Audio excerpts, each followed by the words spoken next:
وارحمهما كما ربياني صغيرا. ولجميع المسلمين والمسلمات والمؤمنين والمؤمنات الأحياء منهم والأموات برحمتك يا أرحم الراحمين.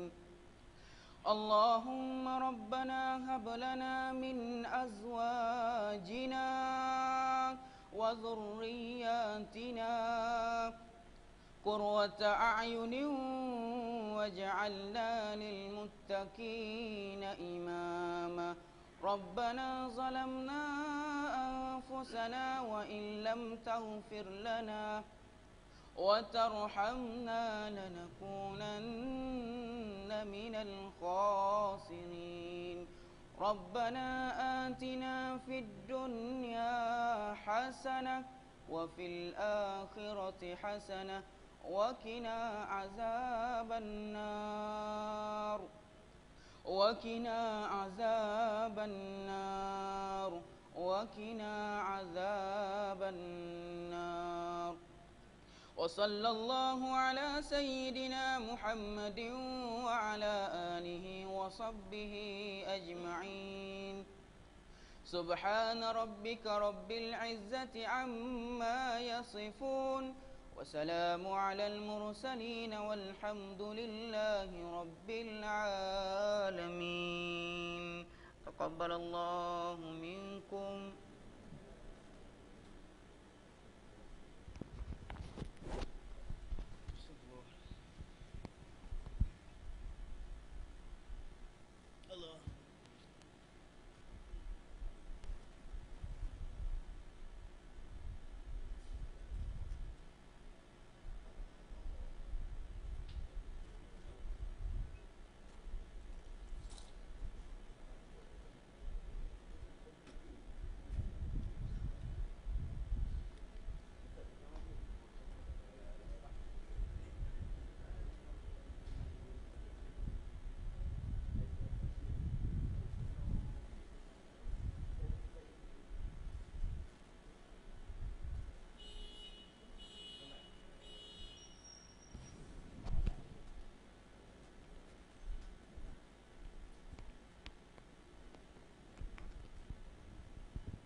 بسم الله الرحمن الرحيم.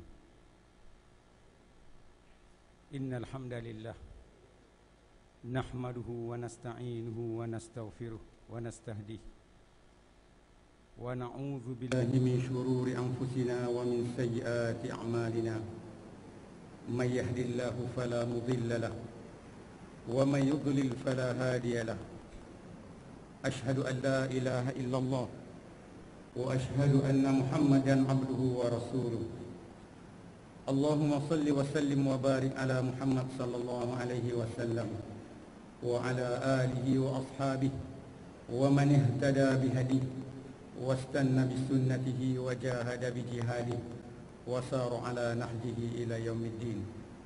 رب اشرح لي صدري ويسر لي أمري واحلل عقدة من لساني يفقهوا قولي. سبحانك لا علم لنا إلا ما علمتنا إنك أنت العليم الحكيم وتب علينا يا مولانا إنك أنت التواب الرحيم. أحييكم بتحية الإسلام تحية طيبة مباركة من عند الله. السلام عليكم ورحمة الله وبركاته. Tuan-tuan, puan-puan muslimin muslimat yang dikasihi, alhamdulillah, tsumma alhamdulillah, tsumma alhamdulillah. Di mana Allah Subhanahu wa taala, kita bersyukur pada Allah Subhanahu wa taala kerana Allah Subhanahu wa taala mengizinkan kita untuk hidup lagi pada pagi ini, untuk menyedut udaranya. Dan marilah sama-sama kita menggunakan kurniaan Allah taala ini, kehidupan yang masih diberikan oleh Allah taala ini, untuk kita menambahkan amal bakti kita, ketaatan kita kepada Allah Subhanahu wa taala. Jadi insya-Allah pada pagi ini, kalau sempat insya-Allah kita akan bacakan beberapa hadis Rasulullah sallallahu alaihi wasallam yang merupakan pesanan dan wasiat Rasulullah sallallahu alaihi wasallam buat kita semua insya-Allah. Pertamanya insya-Allah tuan-tuan, hadis berkaitan dengan perkara yang Rasulullah amat bimbangi, ataupun perkara yang amat dibimbangi, dikhawatiri berlaku ke atas umatnya. Apakah benda yang paling dikhawatiri oleh Rasulullah sallallahu alaihi wasallam? Ini hadis yang pertama. Sebagai renungan, sebagai peringatan, tazkirah untuk kita pada pagi ini. Antaranya Rasulullah menyatakan dalam satu hadis, anna Rasulullah sallallahu alaihi wasallam ba'atha Abu Ubaidah bin Al-Jarrah ila al-Bahrain ya'ti bi jizyatiha, wa kana Rasulullah sallallahu alaihi wasallam huwa salih ahli al-Bahrain wa amara alaihim al-Ala bin al-Hadrami faqadima Abu Ubaidah bimali min al-Bahrain fasami'at al-ansaru biqudumi Abi Ubaidah fawafat salatu subhi ma'an nabi sallallahu alaihi wasallam falamma salla bihim al-fajr insarafa fata'arradu lahu fatabassama Rasulullah sallallahu alaihi wasallam hina ra'ahum wa qala azunnukum qad sami'tum anna Aba Ubaidah qad ja'a bi syai'. Qalu ajal ya Rasulullah. Qala fa abshiru wa amilu ma yasurrukum fa wallahi lal faqra akhsha alaykum walakin akhsha alaykum an tubsata alaykum ad-dunya kama busitat ala man kana qablakum fatanafasuha kama tanafasuha wa tuhlikakum kama ahlakathum. Maka hadis ini dinyatakan bagaimana sesungguhnya Rasulullah sallallahu alaihi wasallam telah menghantar Abu Ubaidah ataupun Abu Ubaidah ke Bahrain untuk mengutip cukai ataupun cukai daripada sana, cukai kepala daripada penduduk Bahrain. Dan Rasulullah telah memilih Ala bin Al-Hadrami untuk menjadi gubernur di sana. Maka datanglah Abu Ubaidah ke sana, pergilah Abu Ubaidah ke sana untuk mengutip cukai yang wajib dibayar oleh penduduk Bahrain kepada Rasulullah sallallahu alaihi wasallam. Maka bila Abu Ubaidah balik ke Madinah, dalam perjalanan balik itu kepulangannya telah diketahui oleh penduduk Al-Ansar, penduduk Madinah pada masa itu. Maka mereka pun pada pagi esoknya mereka beramai-ramai menuju ke masjid Nabi sallallahu alaihi wasallam dengan harapan mereka mendapat bahagian daripada pembahagian harta daripada cukai tersebut. Maka mereka pun beramai-ramai berbondong-bondong pagi itu menuju ke masjid Rasulullah, masjid Nabi sallallahu alaihi wasallam, Masjid An-Nabawi. Maka selepas selesai solat subuh, Rasulullah pun pulang ke rumahnya. Maka tiba-tiba didatangi oleh orang-orang Ansar yang ramai ini menuju ke rumah Rasulullah sallallahu alaihi wasallam. Dan bila Rasulullah melihat kedatangan mereka, Rasulullah pun tersenyum. Sebab Rasulullah tahu mereka datang ini ada tujuan. Ada tujuan untuk mendapat bahagian masing-masing daripada harta rampasan. Apakah harta rampasan? Harta daripada jizyah ataupun pembayaran cukai tersebut. Maka Rasulullah tersenyum melihat gelagat mereka. Kan? Sebab kita tahu bahawa bukan semua penduduk Ansar mereka yang kaya dan raya. Masih ramai di antara mereka yang hidupnya masih miskin. Walaupun mereka miskin, tapi mereka sanggup berkorban harta dia semata-mata untuk meraihkan kedatangan sahabat-sahabat mereka, saudara mereka daripada Mekah Al-Mukarramah, itu golongan muhajirin. Dan kita tahu dalam cerita banyak kisah-kisah bagaimana hebatnya, mulianya hati orang-orang Ansar ini, sifat mereka, akhlak mereka. Mereka panggil undang sahabat-sahabat, saudara-saudara daripada Mekah ini untuk makan di rumah mereka. Antara cerita yang terkenal, mereka ajak makan mereka di waktu malam. Bila dipasang lampu, bila tetamu baru nak makan je, mereka padamkan lampu. Jadi makan dalam keadaan gelap, seolah-olahnya terpadam lampu tu. Jadi mereka pun buat gaya makan. Sebenarnya satu keluarga tak makan malam itu kerana mengutamakan saudara yang datang daripada Mekah untuk makan, untuk makan lebih dahulu, dan malam tu mereka tidak makan malam itu. Ini menunjukkan betapa mulianya sikap mereka. Dan bila mereka datang berjumpa Nabi, Nabi tersenyum. Nabi tahu bahawa mereka mahukan bahagian masing-masing daripada pembahagian harta jizyah tersebut. Dan Rasulullah bersabda, waqala azunnukum qad sami'tum anna Aba Ubaidah qad jaa bi syai'. Aku tahu, aku sedar, aku yakin, wahai sahabat-sahabatku, kamu tahu bahawa Abu Ubaidah telah balik daripada Bahrain dan membawa sesuatu. Maka mereka mengatakan, benar ya Rasulullah. Maka kata Rasulullah, bergembiralah kamu. Sebentar lagi maksudnya kamu semua akan mendapat bahagian daripada jizyah tersebut, cukai tersebut. Maka Rasulullah bersabda, fa wallahi lal faqra akhsha alaikum walakin akhsha alaikum an tubsata alaikum ad-dunya kama busutat ala man kana qablakum fatanafasuha kama tanafasuha wa tuhlikakum kama ahlakathum. Hadis riwayat Imam Bukhari dan Muslim. Rasulullah kata, fa wallahi, demi Allah, kata Rasulullah, sesungguhnya aku tidak bimbang kemiskinan, kefakiran menimpa kamu wahai sahabat-sahabatku. Aku tak bimbang kalau kamu terus dalam keadaan susah, tidak senang, miskin. Tetapi yang lebih menakutkan aku, kata Nabi, yang lebih membimbangkan aku ialah sekiranya dunia ini dibentangkan pada kamu. Dunia ini diserahkan kepada kamu. Dunia maksudnya segala isi kekayaannya, kemewahannya, harta bendanya, kedudukannya, pengaruhnya, pengikutnya, dunia ni semua Allah bagi pada kamu, dia bentangkan kepada kamu, seperti mana pernah dibentangkan, diberikan kepada umat-umat sebelum kamu, umat Nabi sebelum kamu. Maka menyebabkan mereka berlumba-lumba, kamu berlumba-lumba,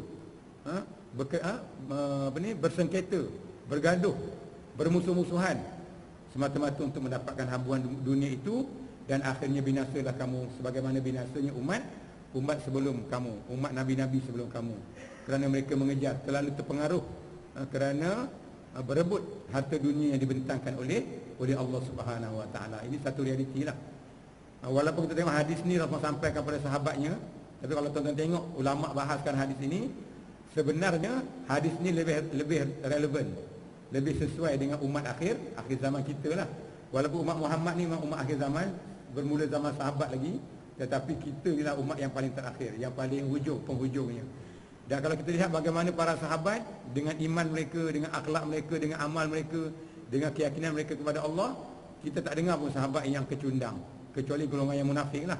Sahabat-sahabat semua berjaya dalam menghadapi ujian keduniaan.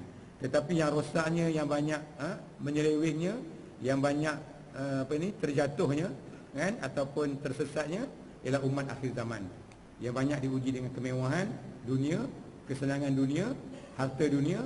Ramai yang akhirnya terpesong daripada jalan Allah Subhanahu Wa Taala.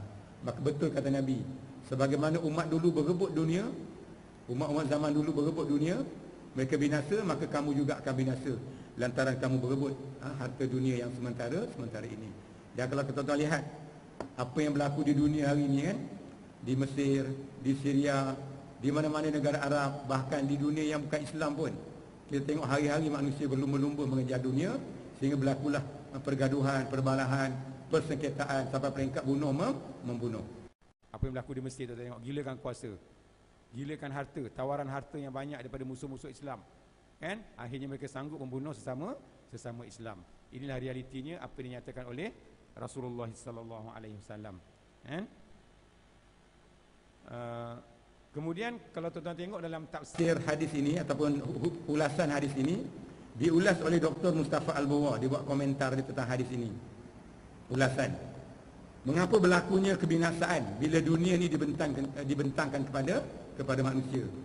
Maka pertama dia kata, kita akan lihat secara jelasnya, bila dunia ini dibentangkan dengan segala isinya, kekayaan, kemewahan, pangkat, kedudukan, kemasyhuran, harta benda yang melimpah-limpah, pertama yang kita akan lihat, kata Dr. Mustafa Al-Bawa, salah seorang ulama terkenal di Timur Tengah, pertama berlakunya perebutan, berlakunya perbalahan, berlakunya persengketaan semata-mata untuk mendapatkan habuan dunia yang ada kat dunia ni. Sebab tu kita tengok bagaimana Allah menyatakan dalam Al-Quran kan, ya ayyuhallazina amanu ma lakum idza qila lakum infiru fi sabilillahi thaqaltum ilal ard araditum bil hayatid dunya minal akhirah fama mata'ul hayatid dunya fil akhirati illa qalil. Allah kata, wahai orang beriman, mengapakah bila kamu diseru untuk berjuang di jalan Allah, untuk menegakkan, mempertahankan agama Allah, kamu merasa berat? Thaqaltum fil ard, kamu rasa berat, kamu seronok hidup kat dunia ni kan? Thaqaltum fil ard araditum bil hayatid dunya, adakah kamu suka, seronok, redha, puas hati dengan hidup dunia berbanding dengan akhirat? Fama mata'ul hayatid dunya fil akhirati illa qalil.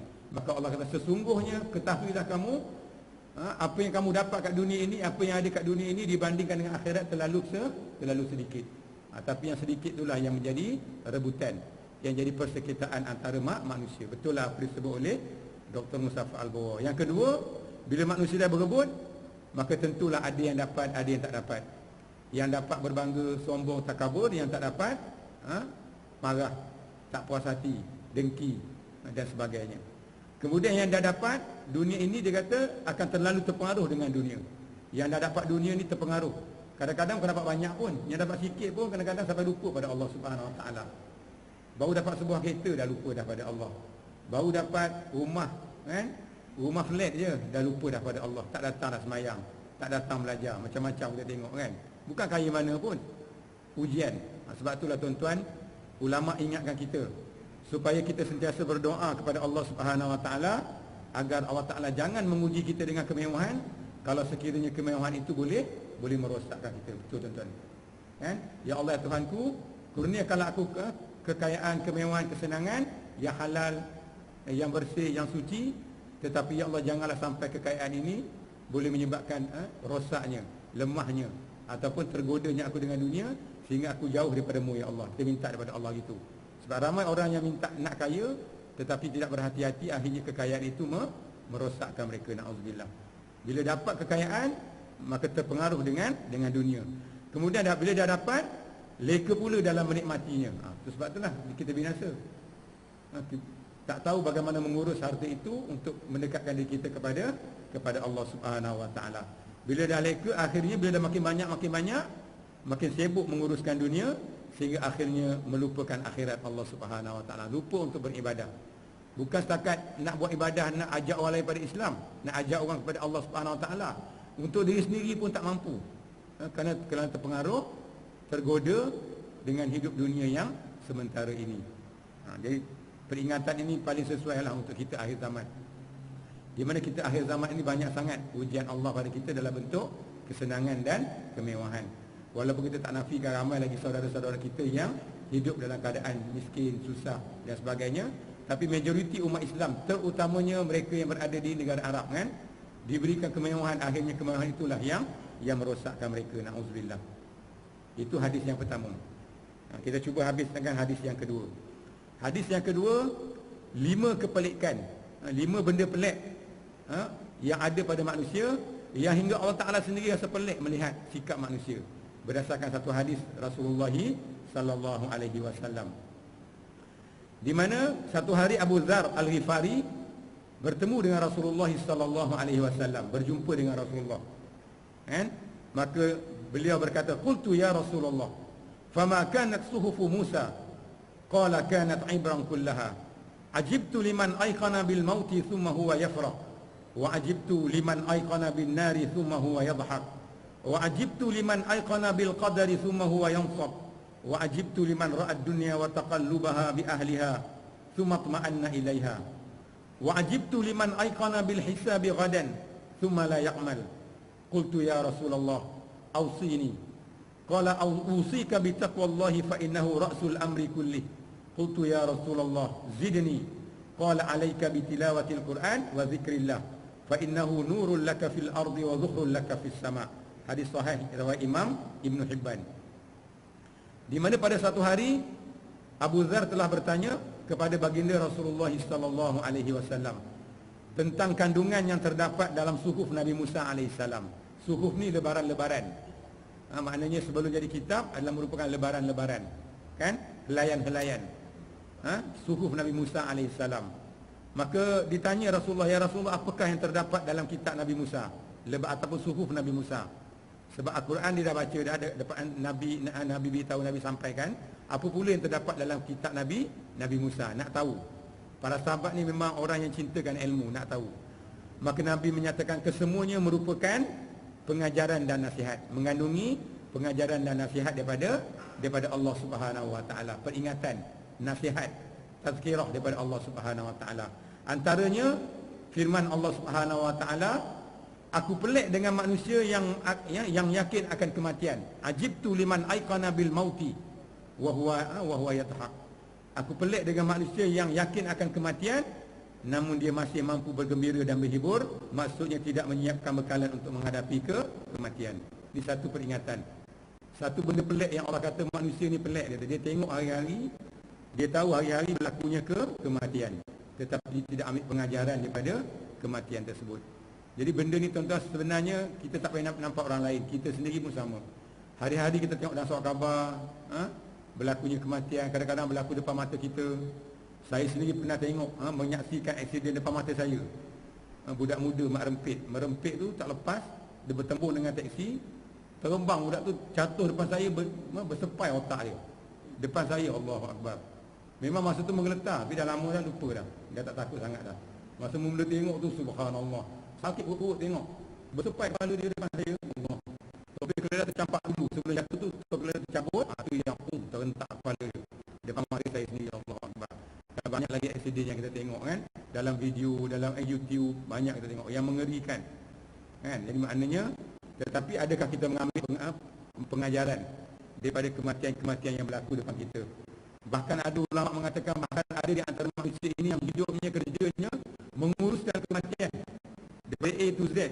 Daripada mula mati itu dia mandikan, dikapankan, dia semahyangkan, dia tanam, dia gali kubur, tapi dia tak mengambil pengajaran daripada kematian yang berlaku hari-hari depan mata dia. Ini betul Allah kata, aku ajibtu liman aiqana bil mauti wa huwa yadhak. Aku pelik. Dan hidupnya banyak hiburan. Bukanlah makna Islam ini menghina ataupun menolak hiburan, tetapi ada manusia yang sepenuh hidupnya daripada pagi ke petang ke malam, malam ke pagi balik, penuh dengan hiburan. Dan dengan sebab itulah kita melihat tuan-tuan, bagaimana musuh-musuh Islam kalau boleh dipenuhkan hidup kita dengan hiburan, supaya kita lupa dengan agama, lupa tanggungjawab kita, lupa dakwah, lupa perjuangan, lupa politik. Akhirnya kita serahkan semua itu kepada musuh-musuh Islam. Dan memang Allah dah sebut dah, walan tarda ankal yahudu walan nasara hatta tattabi'a millatahum. Sesungguhnya orang Yahudi, orang Nasrani sekali-kali, selama-lamanya tidak akan redha, tak akan berpuas hati dengan kamu selagi kamu tak ikut cara hidup mereka.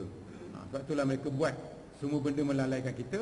Akhirnya ramai yang lalai, alpa, sehingga tidak sempat beribadah. Untuk diri sendiri pun tak sempat, nak solat pun tak sempat, kerana dunia yang sementara kan? Tuan-tuan tengok gambar ni kan. Gambar ni memang kalau kita tengok, orang muda lagi, umur tak sampai 40 mungkin, tetapi Allah tidak mengira. Sampai masanya, la yastakhiruna sa'atan wa la yastaqdimun. Bila sampainya ajal, tidak dilambatkan dan tidak dipercepatkan. Sampai masa dia tak kira. Muda, bahkan ada yang baru lahir je meninggal. Tak sempat dia menikmati hidup dunia ini, dipanggil oleh Allah Subhanahu Wa Taala. Bahkan kita melihat kan, inilah kita pasti akan diurus kematian kita. Yang mana ketika itu kita tak mampu dah mengurus, melainkan orang lain menguruskan jenazah kita. Dan kalau tuan-tuan tengok sekarang ni, alhamdulillah, anak-anak muda sekarang ni mereka lagu-lagu, mereka nasyid-nasyid yang mengingatkan kita. Anak mula-mula dia dengar nasyid ni memang tersentuh hati. Sekarang lama tak dengar ni dah rasa lain lah. Dulu mula-mula dengar mengalir air mata. Yang menyanyikan lagu-lagu ni, nasyid-nasyid ni budak-budak muda, memang umur dia awal 20-an. Seolah-olah dia macam nak ingatkan kita sebenarnya. Walaupun mereka pun pasti juga akan mati, tapi yang betul-betul lebih real dekat dengan kematian kita lah. Yang dah masuk 5 siri, ada yang 6 siri, ada 7 siri, 70 lebih umur, ada 80 lebih. Orang kata bukan dah maghrib lagi, dah senja pun dah penghujung dah, nak masuk subuh dah, nak meninggal dah kita ni kan. Jadi anak-anak muda dia reka lagu-lagu seperti ini untuk mengingatkan kita.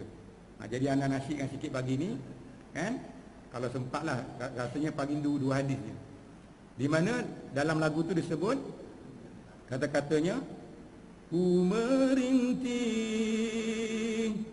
Aku menangis, ku meratap, aku mengharap, ku meminta dihidupkan semula agar dapat kembali ke dunia nyata. Betul tuan-tuan kan? Yang akan merintih menangis setelah kita mati. Masa sebelum kita mati, kenapa kita tak merintih, kenapa kita tak menangis? Meratap tentang amalan kita, keadaan diri kita, kan? Akhlak kita, iman kita. Tetapi bila kita dah mati, barulah kita merintih. Merintih, menangis, meratap, mengharap kalau boleh dihidupkan semula untuk beramal ibadah kepada Allah Subhanahu Wa Taala, walaupun dalam masa yang singkat sekejap. Walaupun sehari, ya Allah hidupkanlah balik aku, kembalikanlah aku ke dunia, aku nak beramal ibadah. Kerana selama ni 70 tahun kau beri pada aku umur, aku habiskan kepada perkara-perkara yang sia-sia, kepada dosa dan maksiat. Pulangkanlah aku ke dunia sehari, ya Allah. Tetapi tidak diizinkan oleh Allah Subhanahu Wa Taala. Lepas tu disambung lagi. Perjalanan ruhku melengkapi sebuah kembara, singgah di rahim bunda sebelum menjejak ke dunia, menanti di barzah sebelum berangkat ke mahsyar, diperhitung amalan penentu syurga atau sebaliknya. Tengok, perjalanan roh kita ini sebenarnya jauh lagi tuan-tuan, kan? Untuk melengkapkan satu perjalanan pengembaraan, bermula dengan rahim ibu, lepas tu ke dunia sebentar, kemudian kita pasti akan menuju ke alam barzah sebelum kita bertemu dengan alam mahsyar, sebelum ditentukan ke manakah kita, ke syurga ataupun ke neraka. Inilah janji Allah Subhanahu Wa Taala yang tak boleh kita nafikan. Setiap kita pasti akan melaluinya. So bagaimana kita bersedia menghadapi kematian tersebut. Dan kalau tuan-tuan ingat zaman-zaman dulu, kita pernah didendangkan dengan lagu ini, kan? Yang betul masa tu kita insaf dengar, tapi lagu-lagu ni semakin menghilang, semakin tidak didendangkan, kan? Antaranya kalau tuan-tuan ingat kan, datang masanya insaflah diri, selimut putih pembalut badan. Datang masanya insaflah diri, selimut putih pembalut badan. Tinggal semua yang dikasihi, berbaktilah hidup sepanjang zaman. Tinggal semua yang dikasihi, berbaktilah hidup sepanjang zaman. Bila Israel, tu semua tahu lagu tu. Dan pernah diharamkan lagu ni, pelik sungguh. Sebab katanya lagu ni menyebabkan orang tak produktif, kan? Orang takut. Sebenarnya inilah lagu yang patutnya selalu kita dengar untuk mengingatkan kita pertemuan kita dengan Allah Subhanahu Wa Taala. Inilah tempatnya tuan-tuan, kubur yang kita akan diletakkan makam jasad kita yang begitu sempit. Anda pernah jumpa seorang pegawai, orang nombor satu lah, satu syarikat. Satu hari di telefon saya, dia menangis teruk. Lepas tu saya pergi kat pejabat dia, memang teruk dia menangis. Dia kata, ustaz, dia kata, saya insaf ustaz. Dia kata, kenapa? Tolong ustaz ajar saya Quran langsung tak tahu, dia kata. Kan? Saya tak pernah dengar pula orang tak boleh baca Quran nangis teruk macam tu. Orang dah umur dah 40, umur dah 49 tak silap. 47 ke 49, muda lagi lah. Dia kata dia memang tak kenal langsung Quran ni, dan hidup dia tak pernah solat. Lepas tu saya kata, macam mana boleh tuan dapat hidayah ni sampai teruk sangat menangis, sampai saya malu tengok. Sebab dia punya pekerja semua tengok, kenapa pula saya balik masuk bilik bos dia lagi teruk dia menangis. Macam kita pula menyebabkan si bos ni menangis. Dia kata, ustaz, baru salam saya pergi hari Jumaat, petang Jumaat tu dia borak-borak, kawan dia minum kopi, kawan dia tiba-tiba hari Sabtu malam tu isteri kawan tu telefon, orang nombor 2 dia lah, syarikat tu, meninggal. Dia kata, kau jangan main, dia tu baru petang tadi, petang semalam aku dengan suami kau borak-borak minum-minum, malam tu dia meninggal. Jadi malam tu juga kawan tu telefon, pagi esok tu datang untuk sama-sama melihatlah, menguruskan jenazah tu. Tak pernah tengok orang urus jenazah. Itulah kali pertama dalam hidup dia ustaz dia tu. Lepas tu sampailah ke kubur. Bila dia tengok kubur ni lah, gambar kubur ni, seperti mana dalam gambar ni, dia kata ustaz sempitnya tempat kita ustaz, baru dia tahu la ilaha illallah. Tak pernah tengok. Subhanallah tuan-tuan. Selama ni hidup rumah mewah macam istana, tiba-tiba tengok kubur kawan tu sempitnya ustaz dia tu. Kan? Alangkah sempitnya kubur, dia menangis. Lepas tu saya tengok ustaz macam mana mayat tu ditinggalkan seorang. Kan? Lepas tu dihimpitkan ke tanah dia tu. Macam tu ke saya nanti ustaz. Kata sama lah. Lagi teruk dia menangis. Saya tak sanggup ustaz dia tu. Oh, Masya Allah. Alhamdulillah. Dia melihat benda tu, dia mendapat. Bukan jauh pun kat Melawati dia pejabat dia. Ada bangunan kat Melawati tengah-tengah tu kan. Itulah pejabat dia. Subhanallah. Dia mendapat petunjuk daripada Allah melalui kematian. Jadi kita bagaimana tuan-tuan? Kita pun dah lama dah tak tengok kubur, dah lama tak ziarah kubur. Itulah yang sepatutnya menjadi amalan kita, kan? Untuk mengingatkan kita dengan kematian. Tempat yang sempit, Kemudian yang kedua, Allah sebut dalam hadis ini, aku pelik ajibtu liman aiqana bin nari wa huwa yadhhak. Sama juga. Aku pelik dengan manusia yang yakin tentang api neraka semua. Bukan setakat orang Islam je, bahkan orang kafir pun percaya bahawa adanya balasan neraka. Saya dulu belajar perbandingan agama. Boleh katakan semua agama percaya bahawa adanya azab neraka, balasan daripada Tuhan. Walaupun Tuhan mereka itu salah, tak betul, tak tepat. Kan? Tapi mereka yakin adanya pembalasan daripada Tuhan, adanya neraka. Tetapi ramai manusia yang masih lagi mampu bergelak ketawa walaupun dia tahu neraka itu satu benda yang real, satu benda yang hak. Kan? Maka dia tidak bersiap sedia dengan amalan soleh dan menjauhkan dirinya daripada maksiat yang mampu menyelamatkan dirinya daripada azab neraka Allah Subhanahu Wa Taala. Itu yang kedua. Yang ketiga, aku pelik dengan manusia yang yakin akan ketentuan Allah, namun dia masih merasa lemah, terus bersikap malas dan mudah berputus asa. Ajibtu liman aiqana bil qadari wa huwa yansab. Aku pelik dengan manusia yang yakin ketentuan Allah. Mana kalau dia buat baik, tentulah balasannya baik. Kalau timbangan amalnya berat, maka ke syurgalah dia.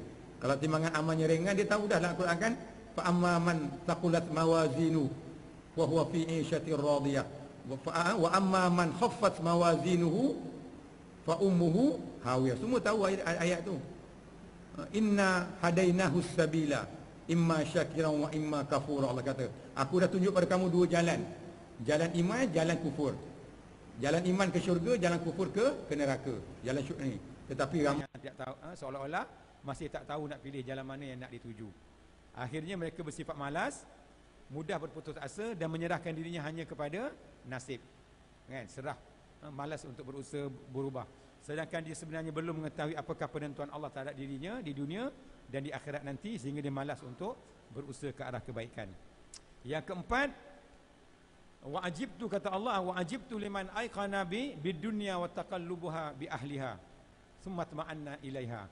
Aku pelik dengan manusia yang melihat dunia dengan segala pancarobanya dan bagaimana dunia telah banyak menipu penghuninya, namun dia masih mampu terpedaya dan tenteram dengan dunia ini. Ini satu lagi peringatan Allah. Allah pelik dengan manusia ni, dia tahu dunia ni telah banyak menipu manusia. Bahkan kita pun merasa dalam banyak keadaan kita ni kadang-kadang ditipu oleh dunia, terpedaya, tertipu, tergoda. Tetapi ramai lagi manusia yang masih lupa, alpa, masih terus dilalaikan, dipesongkan oleh dunia sehingga akhirnya dia lupa. Bila masa dia ingat, Allah sebut dalam Al-Quran kan, alhaakumut takatsur hatta zurtumul maqabir. Mereka sibuk mengumpulkan harta dunia, berbangga-bangga dengan harta dunia, kan? Bila mana mereka ingat, hatta zurtumul maqabir, bila sampai kat kubur, barulah teringat, ya Allah, aku tak sempat beramal, ya Allah, Engkau dah panggil aku, sedangkan aku meninggalkan harta yang banyak, aku tak sempat menikmatinya lagi. Aku baru mencari kekayaan, ketika mana aku mendapat kekayaan kemahiran itu, aku baru nak menikmatinya, kamu telah panggil aku, ya Allah, dan aku tak bersedia, ya Allah. Masa itu barulah kita sedar, kita telah mati, dipanggil oleh Allah dalam keadaan tidak bersiap sedia dengan amal dan ibadah pada Allah Subhanahu Wa Taala. Maknanya tidak berhati-hati dalam menghadapi ujian dunia. Dan yang kelima, dalam hadis ini, wa ajibtu liman aiqana bil hisabi wa huwa la ya'mal. Aku pelik dengan manusia yang yakin akan hari penghisaban di akhirat nanti, namun dia masih tidak mahu beramal ibadah. Dia tahu tentang adanya yaumul hisab. Bukan orang Islam je tuan-tuan. Orang bukan Islam pun dia percaya bahawa mereka akan dihisap oleh Allah, oleh Tuhan, kan? Di akhirat nanti, alam yang satu lagi. Apatah lagi orang Islam yang kita yakin, kita beriman, kita belajar, bahkan kita sentiasa diperingatkan tentang penghisaban Allah. Tetapi ramai yang masih lagi tidak mahu beramal ibadah. Dan amal ibadah ni luaslah, bukan maksudnya hubungan dengan Allah ni, termasuklah hubungan sesama manusia. Hablu minallah wa hablu minan nas. Bagaimana hubungan dengan Allah tu betul-betul baik, betul-betul sempurna, dan bagaimana hubungan kita sesama manusia yang juga merupakan ibadah kita kepada Allah Subhanahu Wa Taala. Kan? Kita ada dua fardu ain. Antaranya ibadah kita, akidah kita dengan Allah, dan fardu kifayah, bagaimana kita membangunkan dunia ini, itu hubungan kita sesama manusia. Ya, sebab itu dalam Islam ni orang yang hubungannya kuat dengan Allah mengabaikan hubungan dengan manusia pun tak sempurna. Bukanlah Islam yang sebenar, Muslim yang sebenar. Kecuali orang yang menjalankan dua peranan, hubungan baik dengan Allah dan hubungan baik sesama manusia. Bagaimana dia mentadbir alam ini, berkomunikasi dengan manusia, maka itulah nilai ibadahnya kepada Allah, luas erti dia. Bukan sekadar ibadah tu sujud atas jadah je, berzikir, bertasbih je, luas makna dia. Jadi perbanyakkanlah bentuk-bentuk ibadah ini sebelum kita bertemu dengan Allah Subhanahu Wa Taala. Maka bila Abu Zar dengar benda yang pelik ini, sehingga Allah Ta'ala sebut dalam hadis ini, Abu Zar berkata, ya Rasulullah awsini, wasiatlah kepadaku ya Rasulullah, berilah aku nasihat ya Rasulullah. Maka Rasulullah bersabda, alaika usika bi taqwallah, aku berwasiat padamu, berpesan padamu wahai Abu Zar, bertakwalah kamu kepada Allah, kerana sesungguhnya fa innahu ra'sul amri kulli, kerana takwa itu merupakan asas kepada segala sesuatu. Maknanya kalau kita tengok takwa ni kita letak atas sekali, maka yang sifat-sifat lain itu berada di bawah dia. Kebetulan semalam saya pun dengar kuliah subuh Ustaz Rani, kan? Tuan-tuan kenal Ustaz Rani, kan? Semalam dekat surah Ar-Rasyidin. Saya semayang kat sana semalam kuliah subuh. Dia kata bila manusia tak meletakkan ketakwaan yang paling atas sekali, apa yang dia buat pasti akan menemui kegagalan. Dia kata sebagai contoh dia lah, bukan saya, dia bagi contoh. Satu masa dulu kita pernah diwar-warkan satu moto, bersih, cekap, amanah. Berjaya tak sampai sekarang ni? Dia tanya kita sendiri, berjaya tak? Bersih, cekap, amanah, ke makin teruk? Sebab tak berjaya, sebab apa? Tak boleh letakkan takwa tu atas sekali, kan? Sebab tiba-tiba nak bersih, tiba-tiba nak bersih, cekap, tiba-tiba nak amanah. Bagaimana nak dicekap, bersih, amanah kalau di atasnya tidak takwa kepada Allah Subhanahu Wa Taala? Yang mendasarkan ketakwaan perbuatan dia, tingkah laku dia, tindakan dia adalah takwa kepada Allah. Bukan kerana takut pada manusia, kerana nak semata-mata nak maju ke manusia, tetapi tidak takut dan takwa, ikhlas pada Allah Subhanahu Wa Taala. Sebab tu takwa tu paling penting. Sebab tu kalau kita tuan-tuan tengok ulama membahaskan takwa ini, bila adanya takwa, maka kita akan melihat pemimpin yang adil, yang melaksanakan tanggungjawab dan peranan dia. Bila adanya takwa, lahirlah para ayah, para bapa-bapa yang tahu akan tanggungjawab dan amanah yang dipikul atas bahu dia. Bila adanya takwa, lahirlah, wujudlah isteri-isteri yang taat kepada Allah dan suaminya, dan ibu-ibu dan ayah-ayah yang tahu tanggungjawab kepada anak-anak mereka. Bila adanya takwa, wujudlah peniaga-peniaga yang jujur dalam perniagaan mereka. Bila adanya takwa, lahirlah, wujudlah di kalangan anak-anak yang taat kepada Allah dan taat pada ibu dan ayah dia, tahu peranan dia, tanggungjawab dia. Bila adanya takwa, semualah. Sebab tu takwa ni penting, tuan-tuan.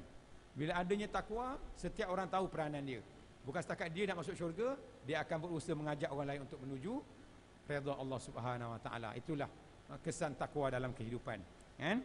Maka bila dengar nasihat ini, Abu Zar kata, zidni ya Rasulullah, tambah lagi ya Rasulullah. Dia nak lagi nasihat daripada Rasulullah sallallahu alaihi wasallam. Maka Rasulullah menyatakan, alaika bitilawatil Qur'ani wa zikrillah. Wahai Abu Zar, hendaklah kamu sentiasa baca Al-Quran dan banyak berzikir kepada Allah, banyak ingat Allah. Mana baca dan faham Al-Quran, amalkan Al-Quran, di samping itu jangan lupakan Allah, berzikirlah, ingatlah Allah Subhanahu Wa Taala sentiasa.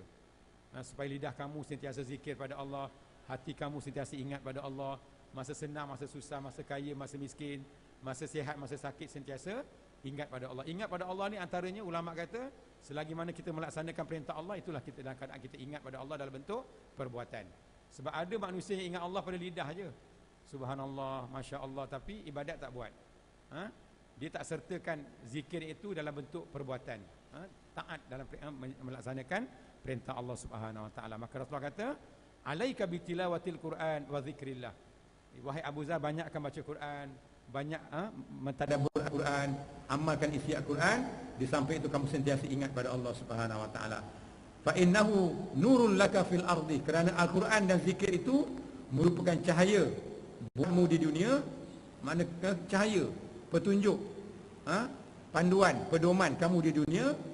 Wa zuhrun laka fil ardi fis sama, dan kemuliaan serta kebanggaan buatmu di langit, di mana penghuni langit, penduduk langit berbangga dengan kamu kerana kamu sentiasa baca Quran, amalkan Quran dan ingat kepada Allah Subhanahu wa taala. Jadi inilah antara pesanan Rasulullah sallallahu alaihi wasallam. Jadi kalau masuk yang ketiga ni panjang tuan-tuan, mungkin sejam lagi, kan, ataupun setengah jam. Dah cukup sekadar itu sebagai tazkirah subuh kita pada pagi ini. Walaupun dua hadis, tetapi hadis ni amat memberikan pedoman dan peringatan pada kita, bagaimana kita sepatutnya, sewajarnya melayari hidup ini, supaya kita lebih berhati-hati. Sebab ramai manusia yang dikurniakan kekayaan, kemewahan, kesenangan, lupa kepada Allah Subhanahu wa taala. Bahkan lebih teruk daripada itu tuan-tuan, ada manusia yang diberikan nikmat dunia sementara ini, kelebihan, akhirnya dengan nikmat kelebihan itulah mereka menentang, mereka menentang agama Allah Subhanahu wa taala. Nauzubillah. Jadi insya-Allah dalam pertemuan akan datang nanti kita akan bicarakan benda-benda hadis-hadis yang lain sebagai pedoman dan panduan kepada kita semua, insya-Allah. Wallahu alam. Wabillahi taufiq wal hidayah. Wassalamualaikum warahmatullahi wabarakatuh. Bismillahirrahmanirrahim. Alhamdulillahirabbil alamin. Wassalatu wassalamu ala asyrafil anbiya'i wal mursalin wa ala alihi wa sahbihi ajma'in. Allahumma innaka ta'lamu anna hadhihi al-quluba qad ijtama'at ala mahabbatik والتقت على طاعتك وتوحدت على دعوتك وتعاهدت على نصرة شريعتك، فوثق اللهم رابطتها وأدم مدها واهدها سبلها واملأها بنورك الذي لا يخبو، واشرح صدورها بفيض الإيمان بك وجمل التوكل عليك، وأحيها بمعرفتك وأمتها على الشهادة في سبيلك، إنك نعم المولى ونعم النصير. اللهم آمين. صلى الله على سيدنا محمد وعلى آله وصحبه وسلم، والحمد لله رب العالمين. تقبل الله منكم.